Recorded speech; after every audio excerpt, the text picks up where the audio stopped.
નમસ્તે દર્શક મિત્રો, નવી સવાર યુટ્યુબ ચેનલમાં હું આપનું સ્વાગત કરું છું. આજે અમારી નવી સવાર સ્ટુડિયોમાં ઉપસ્થિત છે એક ગાયિકા એટલે કે કલાકાર, અને એ છે સુશ્રી નુપુર જોશી. નુપુરબેન, તમારું સ્વાગત કરું છું. Thank you. મિત્રો, નુપુરબેનનો જન્મ ભાવનગરમાં થયો છે અને પછી એમનો ઉછેર મુંબઈમાં થયો છે. મુંબઈની સેન્ટ ઝેવિયર્સ કોલેજમાંથી તેઓ સ્નાતક થયા છે. ગણિત અને અર્થશાસ્ત્રના વિષય સાથે સ્નાતક થયા છે અને પછી મુંબઈ યુનિવર્સિટીમાંથી તેમણે માસ્ટર પણ કર્યું છે. ગણિત અને ઇકોનોમિક્સ વિષય ભણ્યા છે, પણ એમણે કારકિર્દી સંગીતમાં કરી છે. નુપુરબેન, તમારી આ ગણિત અને ઇકોનોમિક્સ ભણ્યા છો અને સંગીતમાં કારકિર્દી કેવી રીતે થઈ? જી, અમે મુંબઈમાં ઘણા વર્ષો Tata institute of fundamental research એમાં રહ્યા, કારણ કે મારા પિતાજી ડૉક્ટર પંકજ જોશી એ TIFRમાં સિનિયર પ્રોફેસર ઓફ ફિઝિક્સ એટલે સાયન્ટિસ્ટ હતા. એને કારણે એક એકેડેમિક એટમોસ્ફિયરનો મને ચાઇલ્ડહુડથી એક્સપોઝર મળ્યું અને બધા સાયન્ટિસ્ટ અને મેથેમેટિશિયન્સને હું જોતી કે એ લોકો કઈ રીતે બધું ડિસ્કસ કરતા, બધું ઇક્વેશન્સ, બધા મેથેમેટિકલ પ્રોબ્લેમ્સ, સાયન્સના ડિસ્કશન્સ. એટલે એને કારણે નાનપણથી એકેડેમિક બેકગ્રાઉન્ડનું એક્સપોઝર તો મને હતું જ, અને ઇન જનરલ મને મેથ્સ, સ્ટેટિસ્ટિક્સ અને ઇકોનોમિક્સમાં ઇન્ટરેસ્ટ પણ હતો. વિષય ગમતા હતા એટલે એને કારણે મેં એકદમ સહજ રીતે એમાં સેન્ટ ઝેવિયર્સમાંથી BSc કર્યું મેથ્સ, સ્ટેટ્સ, ઇકોનોમિક્સમાં. અને પછી ઇકોનોમિક્સમાં પણ મને બહુ ઊંડો રસ હતો, કારણ કે એમાં મેથેમેટિક્સ અને સ્ટેટિસ્ટિક્સનો પણ બહુ સારો રોલ હોય છે. એટલે મેં ઇકોનોમિક્સમાં માસ્ટર્સ કર્યું યુનિવર્સિટી ઓફ મુંબઈમાંથી. અને પછી મારો ઓરિજિનલ પ્લાન PhD કરવાનો હતો જેન્ડર ઇકોનોમિક્સમાં. એ મારો રસનો વિષય હતો. હવે એ તબક્કે એવું થયેલું કે સંગીતમાં મને નાનપણથી બહુ જ ઊંડો રસ. એટલે હું જ્યારે 3 વર્ષની હતી ત્યારે હું સવારે ઉઠું તો સૌથી પહેલાં, ત્યારે તો ટેપ રેકોર્ડર જ હતા, બીજી અત્યારે જે બધા કમ્પ્યુટર્સ છે કે ત્યારે ઉપલબ્ધ નહોતું. તો હું ટેપ રેકોર્ડરમાં મીરા ભજન સાંભળતી સૌથી પહેલાં 3 વર્ષની હતી ત્યારે ઉઠીને. તો એવી રીતે મારા પેરેન્ટ્સને ખ્યાલ આવ્યો કે આને સંગીતમાં રુચિ છે. અને TIFRમાં જ એક સાઉથ ઇન્ડિયન લેડી હતા, મિસિસ શિવા પ્રસાદ આયર.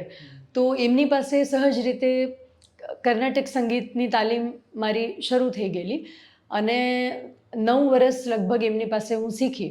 એટલે 3 વર્ષના હતા ને ત્યારથી? ના, મારી તાલીમ શરૂ થઈ જ્યારે હું 6 વર્ષની હતી ત્યારે, અને લગભગ 9 વર્ષ એમની પાસે શીખી. અને પછી મારી ઓળખાણ સંગીત સમ્રાટ ચિત્રવીણા રવિકિરણજી, જે કર્ણાટક સંગીતના બહુ જ ઇન્ટરનેશનલી રેનાઉન્ડ આર્ટિસ્ટ છે, તો એમની પાસે એ હું શીખી. અને પછી ચેન્નાઈ પણ ગઈ એમની પાસે શીખવા માટે, અને એમની પછી હિન્દુસ્તાની પણ મેં શરૂ કર્યું. એટલે પછી એવું થયેલું કે જ્યારે હું PhDનું વિચારતી હતી ત્યારે મારા ગુરુએ મને સિરિયસલી વિચારવાનું કીધું કે આટલું નાનપણથી તે કરેલું છે તો તું સિરિયસલી વિચાર કર કે મ્યુઝિક તારા લાઈફમાં કેટલું ઇમ્પોર્ટન્ટ છે. એટલે મને એકેડેમિક્સ અને મ્યુઝિક, હા, બેયમાં મને પેશન તો હતું જ, પણ મારે શાંતિથી મેં વિચાર્યું કે મને વધારે પેશન શેમાં છે અને મારી પોતાની માટે કયું વધારે ઇમ્પોર્ટન્ટ છે મારા પોતાના લાઈફ માટે. એટલે મેં જ્યારે ઊંડો વિચાર કર્યો તો મને એવું લાગ્યું કે સંગીત જે છે એ હું ખાલી હોબી તરીકે રાખીશ તો મને અંદરનો સંતોષ નહીં મળે, કારણ કે એકેડેમિક લાઇનમાં જઈએ તો પછી દેટ ઇઝ વેરી ડિમાન્ડિંગ. એટલે તમે પછી સમય પણ ઓછો મળે અને મ્યુઝિક ખાલી હોબી તરીકે તમે રાખી શકો. એટલે વિચાર કર્યો પછી મેં નક્કી કર્યું કે સંગીત જે છે તો એમાં મારી પેશન છે અને એમાંથી મને એક ઊંડો આનંદ મળે છે, અને એને કારણે હું એ મારા લાઈફ જે છે તો I would like to completely dedicated to music. એટલે એવી રીતે હું એ ડિસિઝન ઉપર આવી. અઘરું ડિસિઝન હતું, પણ વિચાર કરીને. કેવો સપોર્ટ હતો એ વખતે? કારણ કે પપ્પા વૈજ્ઞાનિક છે. જી. એટલે એક વૈજ્ઞાનિકની દીકરી કદાચ આટલું બધું જો શિક્ષણમાં આટલી મોટી કારકિર્દી હોય જી, અને જ્યારે સંગીત કારકિર્દી તરીકે પસંદ કરે તો એમનો શું પ્રતિભાવ હતો? જી, એટલે એકચ્યુઅલી એમનો હંમેશા એવી જ ફિલોસોફી રહી છે કે મારા પેરેન્ટ્સની અને મારા ગ્રેન્ડ પેરેન્ટ્સની પણ, કે તમને અંદર જે સાચો આનંદ મળતો હોય એ જ તમારે જીવનમાં કરવું જોઈએ. એટલે એ લોકોનો સંગીતમાં પહેલેથી બહુ જ સપોર્ટ હતો. મારા દાદી પણ બહુ સરસ ગાતા એકચ્યુઅલી, એમનો બહુ જ મીઠો અવાજ હતો. અને મારા દાદાજી જ્યારે હું ભાવનગર જતી તો ત્યાં પણ મારા એક ગુરુ હતા, શ્રી ભાનુબેન સોલંકી કરીને, જેમના સ્ટુડન્ટ પાર્થિવ ગોહિલ છે, જેમનું અત્યારે મોટું નામ છે. તો એમની પાસે હું હંમેશા શાસ્ત્રીય સંગીતની તાલીમ લેવા જતી. તો જ્યારે હું ક્લાસમાંથી ઘરે આવું તો મારા દાદાજીને અમારા ભાવનગરમાં ફળિયામાં એ બહાર બેસતા. તો એ મને સૌથી પહેલાં એમ કહે કે આજે તું શું શીખી એ મને અત્યારે ને અત્યારે સંભળાવ. એટલે એટલું બધું એમને સંગીતમાં ઊંડો રસ હતો. મારા દાદીને, દાદાજીને, મારા પેરેન્ટ્સને અને મારા ફઈને પણ, સોનલ દેસાઈ, એમને પણ સંગીતમાં બહુ ઊંડો રસ. તો એમનો બધાનો પહેલેથી સપોર્ટ તો હતો જ. એટલે હું જ્યારે વિચાર કરતી હતી ત્યારે પણ એ લોકો મને એ જ એડવાઇસ આપતા હતા કે અંદરથી તને જેમાં સાચો આનંદ આવતો હોય એ જ ફોલો કરવું જોઈએ. અને એ જો તમે કરો તો બીજું બધું પછી થઈ જાય છે ઓટોમેટિકલી. એટલે એવી રીતે એમનો હંમેશા ફૂલ સપોર્ટ હતો. અને આવી રીતે હું એ ડિસિઝન ઉપર આવી કે એકેડેમિક્સમાં તો મેં ડિગ્રી તો લઈ જ લીધી છે, પણ હવે ફૂલ ટાઈમ મારે ડેડિકેટ શેમાં થવું છે તો એ સંગીતમાં થવું છે. અને સંગીતમાં ક્યાં સુધીની તાલીમ લીધી છે, કે જે અભ્યાસ કહેવાય એ ક્યાં સુધીનો કર્યો છે? એમાં એવું છે કે મેં ગાંધર્વ મહાવિદ્યાલયની બધી એક્ઝામ્સ આપેલી છે.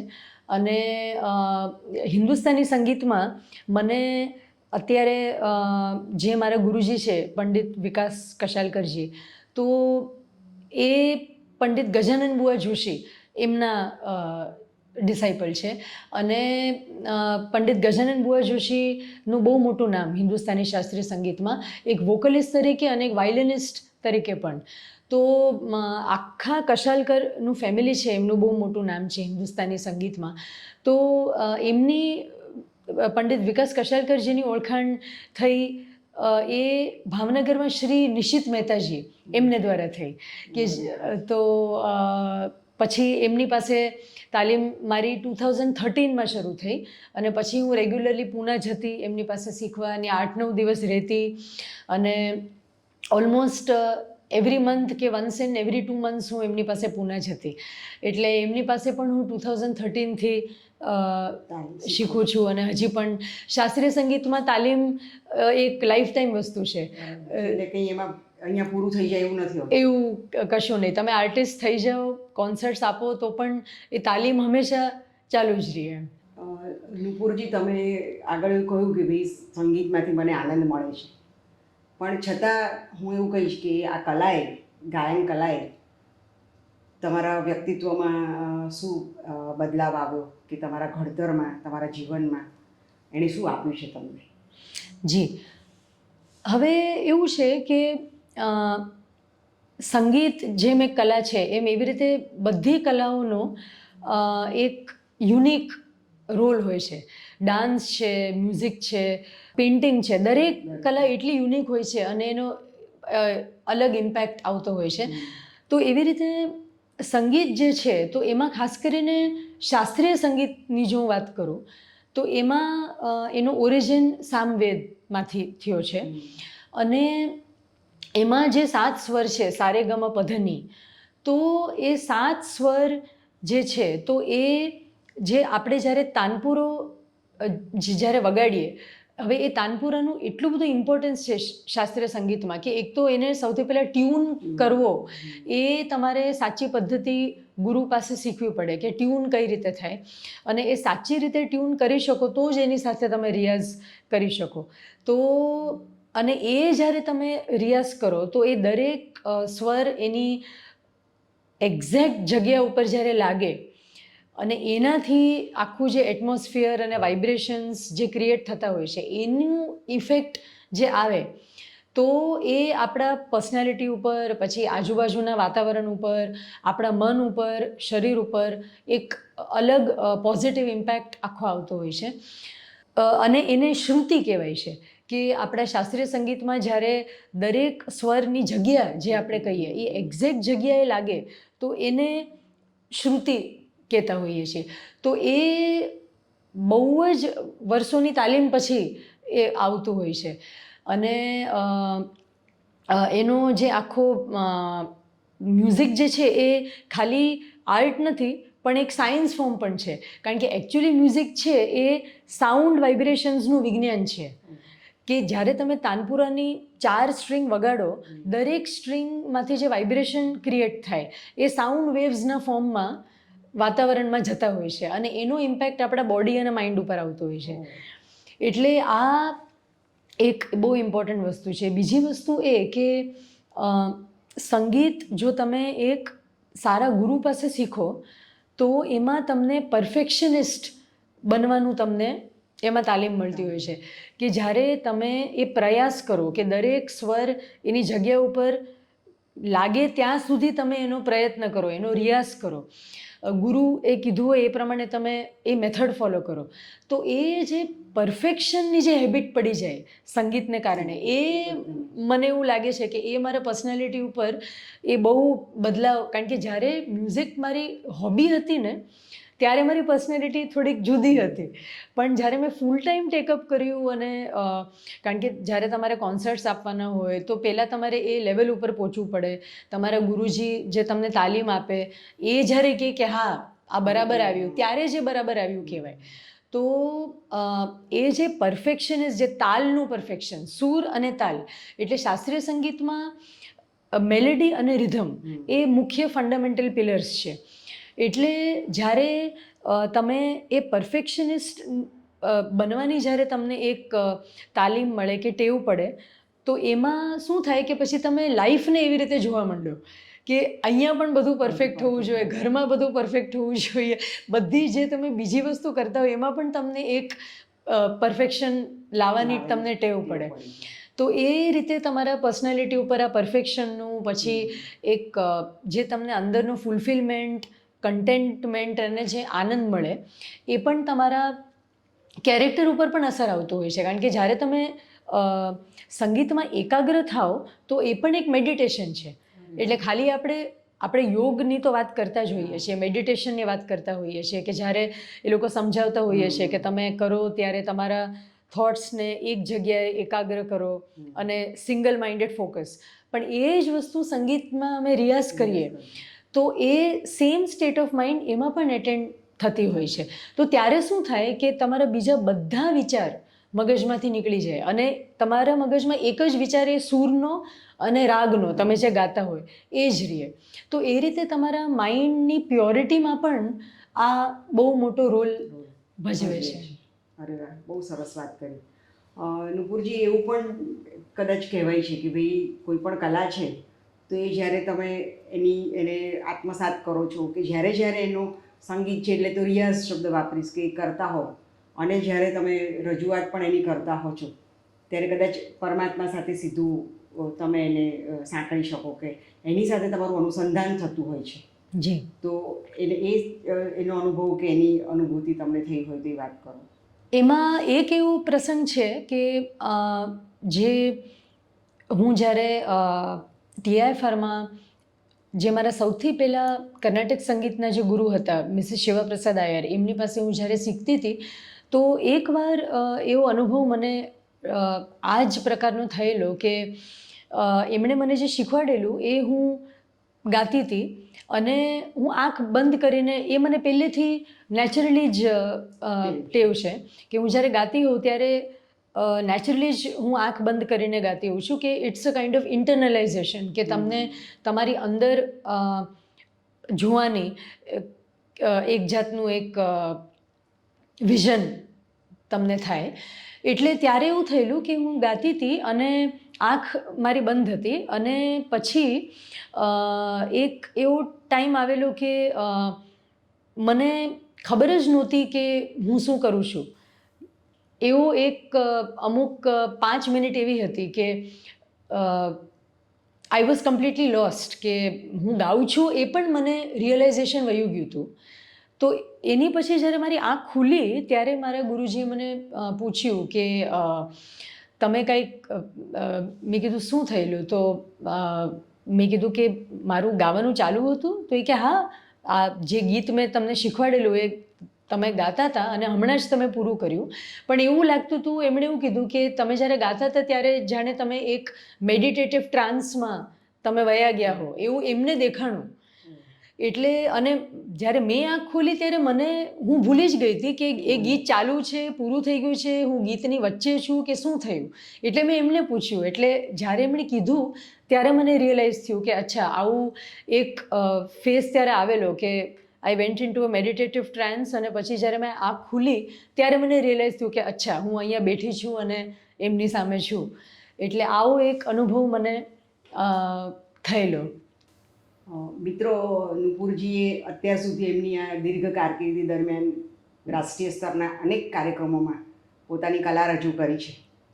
એમને ભરૂચના આર્ટ એન્ડ સોલ ફેસ્ટિવલ તરફથી સ્વરમણી એવોર્ડ પણ એનાયત થયો છે. એ સિવાય અનેક સન્માનો નુપુરબેનને મળેલા છે. નુપુરબેન, રાષ્ટ્રીય સ્તરે કઈ કઈ જગ્યાએ તમે તમારા કલાની રજૂઆત કરી છે? અમદાવાદનું બહુ જાણીતું સપ્તક ફેસ્ટિવલ જે થાય છે તો એમાં સંગીત સંકલ્પ સપ્તક એમાં મેં પરફોર્મન્સ કોન્સર્ટ આપેલું છે અને એમાં મારી ઓળખાણ શ્રીમતી મંજુ મહેતાજી સાથે સારી રીતે થઈ અને બહુ સારા તબલાવાદક શ્રી સપન અંજારિયાજી સાથે પણ થયેલી. અને પછી વારાણસીમાં છેલ્લા 30 વર્ષથી એક શિવરાત્રિ સંગીત મહોત્સવ થાય છે જેમાં એ 3 ડેઝનો ફેસ્ટિવલ હોય છે. તો જેમાં એ લોકો મ્યુઝિક અને ડાન્સ આ બેયનું કોમ્બિનેશન કરતા હોય છે.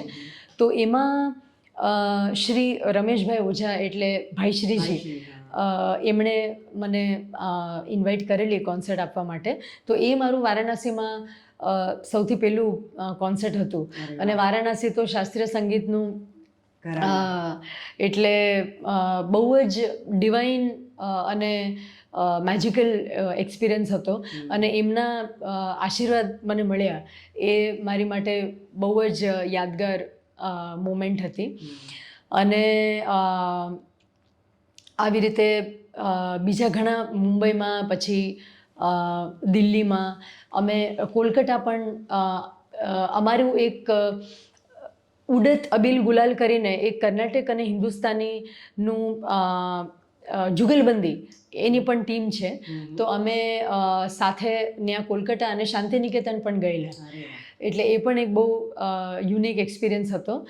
તો ત્યાં પણ અમે ત્યાં કર્ણાટક અને હિન્દુસ્તાની વોકલ અને ઇન્સ્ટ્રુમેન્ટલ એવી રીતે જુગલબંધીનું કાર્યક્રમ કરેલો. એટલે પછી મુંબઈમાં પ્રિન્સ ઓફ વેલ્સ મ્યુઝિયમ છે,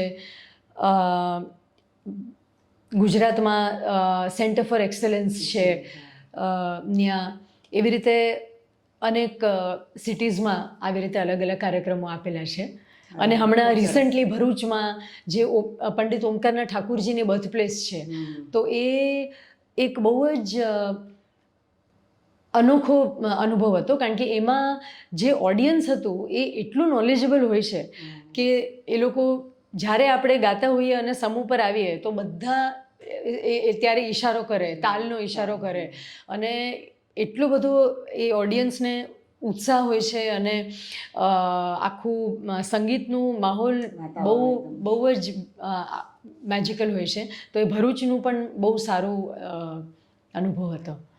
બરાબર છે, ખૂબ સરસ. આટલા બધા સરસ અનુભવો તમને થયા છે. જી નુપુરજી, મને પૂછવાનું મન થાય કે સંગીત કલા કે ગાયન કલાનું આપણે સામાન્ય જે પ્રજાજનો છે કે સમાજ છે એની પર કેવો પ્રભાવ પડતો હોય છે?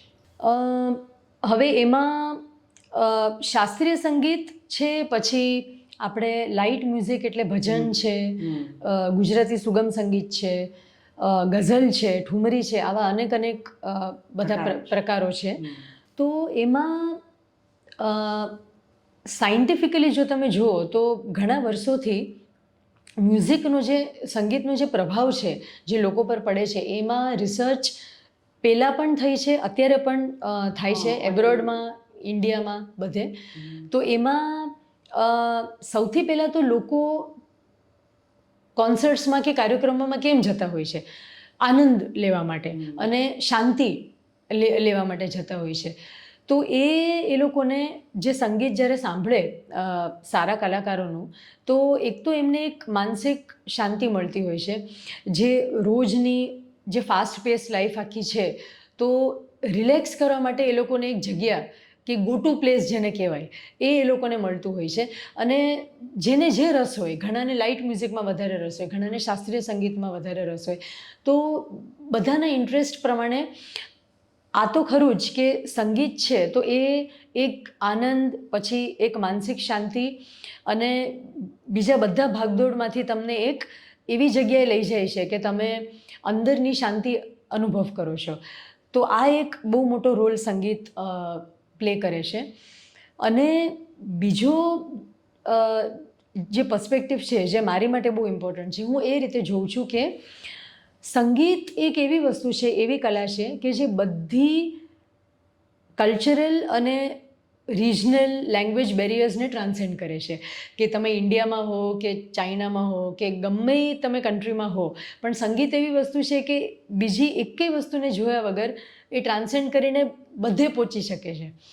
તો એમાં અત્યારે ખાસ કરીને હું એ રીતે જોઉં કે પીસ અને હાર્મની અત્યારે વર્લ્ડમાં બહુ જ ઇમ્પોર્ટન્ટ છે લાવવા માટે. તો સંગીત એક એવું માધ્યમ બની શકે કે જેને દ્વારા તમે લોકોને ભેગા લાવી શકો, લોકોને કનેક્ટ કરી શકો, આખા દુનિયાને તમે યુનાઇટ કરી શકો.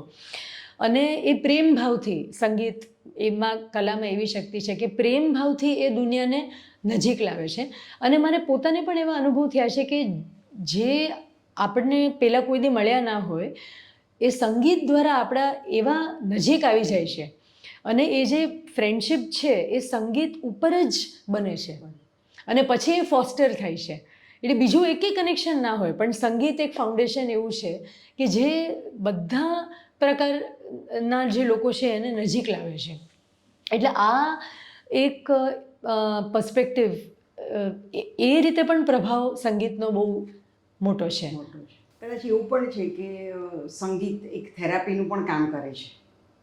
એટલે એવા પણ બધા રિસર્ચ થયા છે અને હજી થતા રહે છે. અને એના પ્રયોગો પણ થાય છે કે અમુક રોગનો ઉપચાર માટે સંગીતને એક થેરાપી તરીકે પણ ડેફિનેટલી એનો ઉપયોગ કરવામાં આવે છે. એમાં એકચ્યુઅલી આ બહુ જ અગત્યનો પોઈન્ટ છે, કારણ કે જ્યારે કોવિડનો સમય હતો ત્યારે મેં અને જે મારા કર્ણાટક શાસ્ત્રીય સંગીતના જે ગુરુજી છે અને અમારી એક ટીમ હતી. અને કોવિડના સમયમાં અમે બધા જે કોવિડના પેશન્ટ્સ હોય, પછી પોસ્ટ કોવિડના પેશન્ટ્સ હોય અને જે હેલ્ધી લોકો પણ હોય, તો એમાં અમે બધા અલગ અલગ હોસ્પિટલ્સ સાથે, સ્કૂલ્સ, કોલેજીસ અને એરપોર્ટ ઓથોરિટીઝ ઓફ ઇન્ડિયા, આ બધા ઇન્સ્ટિટ્યુશન સાથે અમે ઓનલાઈન કામ કરેલું. અને અમે આવી મ્યુઝિક થેરપીની સેશન્સ પણ કન્ડક્ટ કરેલી. તો એમાં જે રિઝલ્ટ્સ આવ્યા એ અમે ડોક્યુમેન્ટ પણ કરેલા છે કે બ્લડ પ્રેશર છે, પછી COPD છે, પછી જે ડિપ્રેશન અને અમુક જે રેસ્પિરેટરી ડિસઓર્ડર્સ છે, તો એ બધામાં એ લોકોને જે ફાયદો, જે બેનિફિટ થયો, અમે લગભગ 2-3 મંથ્સ આ બધા સેશન્સ ઓનલાઈન કન્ડક્ટ કરેલા કોવિડ અને પોસ્ટ કોવિડ પેશન્ટ સાથે. અને એ લોકોને રીસર આ બધામાં ઇમ્પ્રુવમેન્ટ્સ આવ્યા. એટલે ડેફિનેટલી એ એક બહુ જ થેરપી તરીકે કામ કરે છે ડિમેન્શિયાના પેશન્ટ્સ માટે પણ. અને અત્યારે આ બધા જે બધા અલગ અલગ ડિઝીઝીસ પણ થાય છે, તો એની માટે પણ એ એક કોમ્પ્લિમેન્ટરી હેલ્પ તરીકે પણ મ્યુઝિક થેરપીનો બહુ જ અત્યારે ચલણમાં છે અત્યારે. ડેફિનેટલી. જી જી. નુપુરજી કેટલા કલાક રિયાઝ કરો છો? 6 કલાક તો ખરો, રોજ જ. એટલે સવારે અને સાંજે એવી રીતે. અને સાંભળવાનું પણ બહુ જ અગત્યનું છે, કારણ કે અમારા બધા ગુરુ એ વાત ઉપર સ્ટ્રેસ કરતા હોય છે કે જેટલા તમે ગોલ્ડન ઇરાના કલાકારોને સાંભળો, આર્ટિસ્ટને સાંભળો, એટલું તમારું સંગીત છે એ વધારે રીચ બને, એટલું વધારે એમાં ઇન્ટ્રિકસીઝ આવે, ઊંડાણ આવે. કારણ કે એ લોકોએ જે રીતે રાગને આખો ગાયો છે, એ લોકોએ જે ભાવથી કર્યું છે, એ લોકોની જે ટેકનિકલ કમ્પિટન્સ હોય છે, તો એ તમે સાંભળો ત્યારે આપણને સાંભળતી વખતે એવું લાગે કે આપણે કઈ રીતે એ લોકોનું આપણે આપણામાં કઈ રીતે લાવી શકશું. પણ હકીકતમાં એવું બનતું હોય છે કે એ આપણા સબકોન્શિયસ માઇન્ડમાં જતું હોય છે જે આપણે સાંભળીએ ને. અને ઘણીવાર એવા પણ મને અનુભવ થયેલા છે કે મેં જે સાંભળ્યું હોય એ જ્યારે હું બીજા દિવસે સવારે ઉઠું ત્યારે એ જ મારા મગજમાં એ વાગતું હોય, જ્યારે હું સવારે ઉઠું ત્યારે. એટલે ત્યારે મને એ રિયલાઇઝ થયું કે it actually goes to the subconscious mind. અને જ્યારે આપણે પછી પોતે રિયાઝ કરીએ ત્યારે એ બહાર આવે છે, પોતાની રીતે બહાર આવે છે. એટલે એ રીતે રિયાઝ અને લિસનિંગનું બહુ જ ઇમ્પોર્ટન્સ છે. પણ સારા આર્ટિસ્ટને સાંભળવું એ બહુ જ ઇમ્પોર્ટન્ટ છે. એટલે ગોલ્ડન ઇરાના આર્ટિસ્ટને, કે પંડિત ગજાનન બુઆ જોશી છે, મલિક અર્જુન મંસૂર, બડે ગુલામ અલી ખાન, ખાન અબ્દુલ કરીમ ખાન, નસરત ફતેહ અલી ખાન, પછી અત્યારે જે છે પંડિત અજય ચક્રવર્તીજી, અશ્વિની ભીડેજી, પછી મારા ગુરુજી પંડિત વિકાસ કશાલકરજી, આ બધા જે બહુ એસ્ટીમ્ડ આર્ટિસ્ટ છે એ લોકોને સાંભળવું બહુ જ ઇમ્પોર્ટન્ટ છે. અને મને કદાચ લાગે છે કે આ બધા તમારા ગમતા જી કલાકારો કે ગુરુજી જી જી હશે, તમે જે બધાના નામ આપે એ બધાના. બિલકુલ. નુપુરજી, તમે કયા કયા પદ્ધતિના ગાયનો એટલે ગીતો ગાઓ છો? તમારી ગાયકી તો હિન્દુસ્તાની છે, કર્ણાટક છે, જી. એ સિવાય પણ?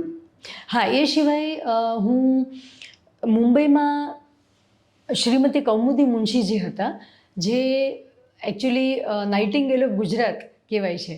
તો કૌમુદી મુનશીજી સિદ્ધેશ્વરી દેવીજી પાસે બનારસમાં એમના ઘરે રહીને એમણે ઠુમરીની તાલીમ લીધેલી. એટલે એમની પાસે જે આખો બનારસનો ખજાનો હતો મુંબઈમાં, એ બીજા કોઈ પાસે નહોતો. તો એમની પાસે હું ભજન, ઠુમરી, ગુજરાતી સુગમ સંગીત અને આ બધું અલગ અલગ જોનરાઝ ઓફ મ્યુઝિક શીખી. અને હિમા દેસાઈજી પાસે પણ હું અમુક સમય ગઈ હતી. એટલે હિન્દુસ્તાની શાસ્ત્રીય સંગીત, કર્ણાટક શાસ્ત્રીય સંગીત, ભજન, ઠુમરી, ગુજરાતી સુગમ સંગીત અને વેસ્ટર્ન મ્યુઝિક પણ હું ગાઉં છું. સૌથી વધારે શું ગાવું છે? અઘરું છે કેવું? એટલું હું ડેફિનેટલી કહી શકું કે શાસ્ત્રીય સંગીત મને સૌથી પ્રિય છે. હા, આમ આ બધા પ્રિય જ છે, પણ સૌથી વધારે શાસ્ત્રીય સંગીતમાં એમાં સૌથી વધારે આનંદ આવે છે. અને એમાં કોઈ તમારે અમારા દર્શક મિત્રોને કંઈ ગાઈને સંભળાવવું હોય તો સંભળાવી શકો છો. હા જી. આ જે બંદિશ છે એ મારા ગુરુજી પંડિત વિકાસ કશાલકરજી એમની કોમ્પોઝિશન છે, અને આ રાગ દેશકારમાં. તો એ હું થોડુંક એ બંદિશ રજૂ કરું છું.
जागो जागो जागो नंद के लाल, जागो जागो जागो नंद के लाल, भोर भई है आए ग्वाल, भोर भई है आए ग्वाल, जागो जागो जागो नंद के लाल, जागो जागो जागो जागो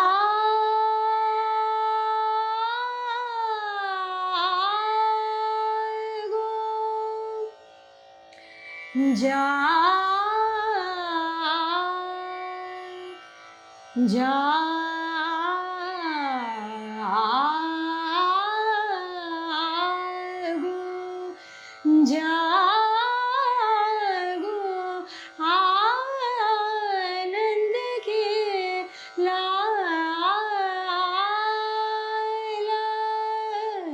मधुबन जाओ गौ में चराओ, मधुबन जाओ गौ में चराओ, ग्वाल बाल सब रास रचाओ, ग्वाल बाल सब रास रचाओ, जागो जागो जागो नंद के लाल, जागो जागो जागो, जागो जागो जागो, जागो जागो जागो नंद के लाल.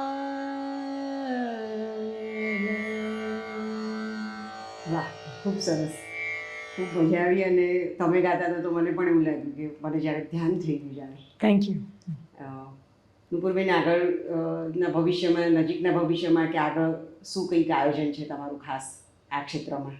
મારું સંગીતમાં એ રીતે ગોલ રહ્યો છે કે જેટલું આપણે આમાં ઊંડા ઉતરી શકાય, કે સ્વર પાછળની જે સાધના છે, જે સૂરની સાધના છે, તો એ જેટલું આપણે એચીવ કરી શકો એ જ એસેન્સ જેને કહેવાય, કે સંગીતનું જે મુખ્ય એસેન્સ એ જ છે કે સૂર કો સાધના. એમાં હિન્દીમાં એવી રીતે એ લોકો કહેતા હોય છે કે સૂર કો સાધના, એટલે એ જ તમારું મુખ્ય લક્ષ્ય હોવું જોઈએ. અને એ જો લક્ષ્ય હોય તો બીજું બધું ઓટોમેટિકલી થતું હોય છે. અને એની સાથે મારું હંમેશા એ ગોલ રહ્યો છે કે હું જો આપણે આ દુનિયા કઈ રીતે ચાલે છે, તો એક કોસ્મિક એનર્જીથી ચાલે છે.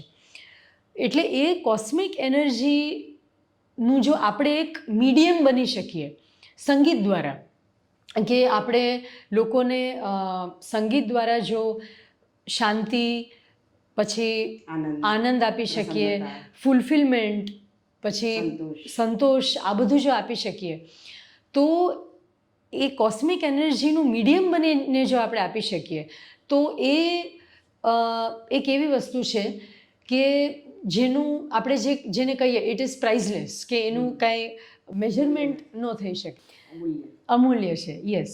એટલે એ રીતે મારો હંમેશા ગોલ રહ્યો છે કે આવી રીતે સંગીત દ્વારા જો હું દુનિયામાં શાંતિ અને આનંદ જો આપી શકું લોકોને, અને આખી દુનિયાને જો આપણે એક વધારે સારી જગ્યા બનાવી શકીએ, તો એ જો સંગીત દ્વારા થઈ શકે તો પર્સનલી એની જેવું વધારે સારું એકેય વસ્તુ નથી.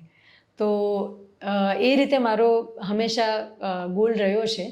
એટલે એ રીતે સંગીતમાં વધારે આગળ વધવું, ગુરુ પાસેથી જેટલું તાલીમ વધારે લઈ શકાય એટલી લેવી, પછી વિદ્યાર્થીઓને પણ જેટલું હું આપી શકું એટલું આપવું, અને સંગીત દ્વારા કોસ્મિક એનર્જીનું એક મીડિયમ બનીને આપણે વર્લ્ડને જો એક પોઝિટિવ રીતે યુનાઇટ કરી શકીએ તો એ હંમેશા મારો એ રીતે ગોલ રહ્યો છે. નુપુરબેન ધન્યવાદ. તમે ખૂબ સરસ સંગીતની તમારી યાત્રા થકી અમને સંગીતના જુદા જુદા અનુભવો કરાયા, સંગીતની દુનિયા, એનું જે આખું તમારું જે આમ સંઘર્ષ કશો નથી પણ જે તમારી તાલીમની જે આખી વાત કરી છે અને જે સાધના, એના માટે હું ધન્યવાદ કરું છું.